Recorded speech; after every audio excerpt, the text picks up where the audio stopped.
शराबबंदी से बिहार का उत्थान हुआ है।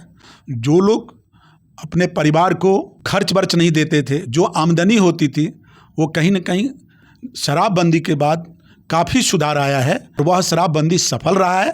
नमस्कार, मैं हूं आकाश सिंह और आप देखना शुरू कर दिए न्यूज़ दर्शन इंडिया। देखिए, चुनावी वर्ष है और सभी पार्टियां जो है अपने अपने चुनावी वर्ष को लेकर जोर शोर से तैयारी पर लग गए हैं। और दूसरी तरफ कही जाए तो बिहार की धरती पर जब जब किसी बड़े नेता का आगमन हुआ है, राजनीतिक भूचाल आया है। तो हमारे साथ अभी बात करने के लिए लोजपा का हैं, इनसे बात करेंगे कि इस बार 2025 का जो विधानसभा चुनाव है किस तरह से तैयारी हो रहा है और जो मोदी जी का आगमन हो रहा है बिहार की धरती पर, उस पर क्या कुछ कह रहे हैं। 2025 का विधानसभा चुनाव होने जा रहा है, किस तरह की तैयारी चल रही है? देखिए, चुनाव है, लेकिन मेरी पार्टी और मेरे पार्टी के शीर्ष नेता और मेरे राष्ट्रीय अध्यक्ष श्री चिराग पासवान जी निरंतर क्षेत्र में दौरा कर रहे हैं और हम लोग भी जन जन तक उनकी जो भी ज़रूरतें हैं, बिहार में इस वक्त जो भी समस्याएं हैं, नौजवानों को रोजगार की समस्या है, शिक्षा की समस्या है, साथ साथ हमारे यहाँ जो नौजवान पलायन कर चुके हैं, कहीं न कहीं उनको अपने गृह क्षेत्र में बुलाने की उनकी भी इच्छा है और हम लोग की भी प्रबल तरीके से इस पर काम कर रहे हैं। और यह हमारे नेता का जो स्लोगन है कि बिहार फर्स्ट और बिहारी फर्स्ट, ये सिर्फ शब्द नहीं है, बल्कि निरंतर पीछे के वर्षों से काम हो रहा है। और अभी भी हम लोग इस पर एकदम बिहार के कोने कोने तक पहुंचकर दलित वर्ग, महादलित, जितने भी दबे कुचले लोग जिनको अभी तक जो सुविधाएं मिलनी चाहिए नहीं मिल पाई है, उनको कैसे वो सुविधा मुहैया कराई जाए, उनको कैसे उचित शिक्षा मिले, उनको नौकरी में कैसे भागीदारी मिले, उनकी हर तरीके से उत्थान हो, इस पर हम सब लोग एकजुट होकर काम कर रहे हैं और दृढ़ संकल्पता के साथ काम कर भी रहे हैं और आगे करते रहेंगे। सर, आपने कहा जो युवा पलायन कर रहे हैं उन्हें बिहार बुलाया जाएगा, तो मुख्य कारण क्या है पलायन करने का युवा का? देखिए, जो पूर्व में यहाँ सरकारें थी, वर्तमान में निश्चित तौर पे माननीय नीतीश कुमार जी बहुत काम किया है। कहीं न कहीं जो पलायन था पहले से, जितनी तेज़ी से पलायन हो रहे थे वो पलायन रुका भी है।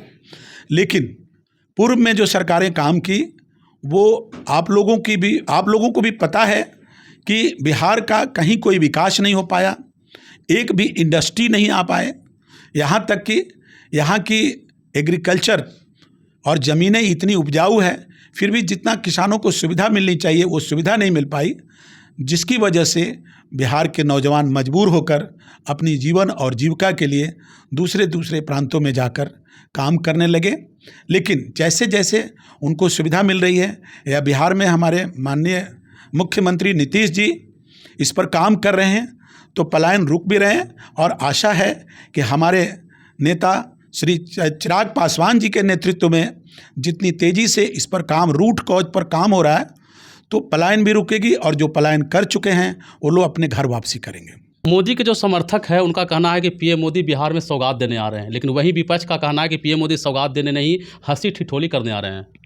कैसे देखते हैं इसको? अब देखिए, विपक्ष को कुछ तो बोलने के लिए मुद्दा चाहिए, वो कुछ भी बोल देते हैं। अब यहाँ पर ऑपरेशन सिंदूर पर विदेश हमारे जो विपक्ष के लोग हैं वो सबूत मांग रहे हैं। अब इस तरह के बातों का, इस तरह के हास्यप्रद बातों पर मैं क्या बोलूं। बिहार की जनता भी सुन रही है उनकी स्टेटमेंट को, उनके बातों को, और मन ही मन विचार भी कर रही है। और 2025 में इलेक्शन भी आ रहा है, उस वक्त इस तरीके का हास्यप्रद जो वार्तालाप है उनकी, उसका परिणाम के रूप में चुनाव आने दीजिए, दिख जाएगा। और जहाँ तक सवाल श्रद्धेय प्रधानमंत्री का आना और उस पर ये कहना कि वो एंजॉय करने आ रहे हैं, हंसी ठिठोली करने आ रहे हैं, तो ये शर्मनाक बातें हैं। जो भी सौगात वो बिहार में दे रहे हैं, देने जा रहे हैं, वो बिहार की जनता रोज़ बरोज़ अखबार के माध्यम से, न्यूज़ के माध्यम से देख रही है। और वो जितनी योजनाएं हैं वो कागज़ की योजनाएं नहीं हैं, बल्कि वो योजनाएं कुछ तो धरातल पर पूर्ण हो चुकी है और कुछ पूर्ण होने वाली है। इसमें कहाँ कोई संदेह है कि जिस पर किसी भी तरीके का कोई आदमी को कुछ भी कटाक्ष करनी चाहिए। विपक्ष को माना कि कोई मुद्दा अगर नहीं मिल रहा है तो कम से कम सच को झूठ बनाकर इस तरीके की बातें करना, ये बिहार के जनता के साथ, उनकी मानसिकता के साथ खिलवाड़ करना है और बिहार के जनता का अपमान करने के समान है। एक तरफ चिराग पासवान कह रहे हैं कि नीतीश कुमार के नेतृत्व में बिहार विधानसभा चुनाव लड़ा जाएगा, लेकिन दूसरी तरफ बिहार के जो युवा हैं खुद चिराग पासवान को मुख्यमंत्री के रूप में देखना चाहते हैं, तो कैसे इसको? देखिए, इस तरह के सर्वे जो है कोई मायने नहीं रखता है। अभी इलेक्शन करीब है, आने दीजिए। अभी कई तरह के सर्वे आएंगे। बिहार में हमारे नीतीश जी ने बहुत काम किया है और अभी भी निरंतर काम कर रहे हैं। इसलिए बिहार की जनता, अरे पूरी देश की जनता बिहार की तरफ देख रही है और नीतीश जी के नेतृत्व में इलेक्शन होने जा रहा है और भावी मुख्यमंत्री हमारे नीतीश जी ही हैं और वही मुख्यमंत्री बनेंगे। बिहार में एक नई पार्टी उभर कर सामने आई है, जनसुराज पार्टी। एनडीए लोग जो है नीतीश जी का जो शराबबंदी है उसका समर्थन करते हैं, लेकिन वहीं पर जनसुराज है जो कहते हैं कि अगर मेरी सरकार बनेगी बिहार में तो शराब फिर से चालू होगा। तो क्या फिर से शराब चालू होना चाहिए? देखिए, जो नशाबंदी हमारे माननीय श्रद्धेय नीतीश कुमार जी ने लाया, उस नशाबंदी के वजह से बहुत घरें उजड़ने से बच गई। बीच बीच में उन्होंने सर्वे भी कराया, सर्वे के नतीजे भी आए हैं कि शराबबंदी से बिहार का उत्थान हुआ है।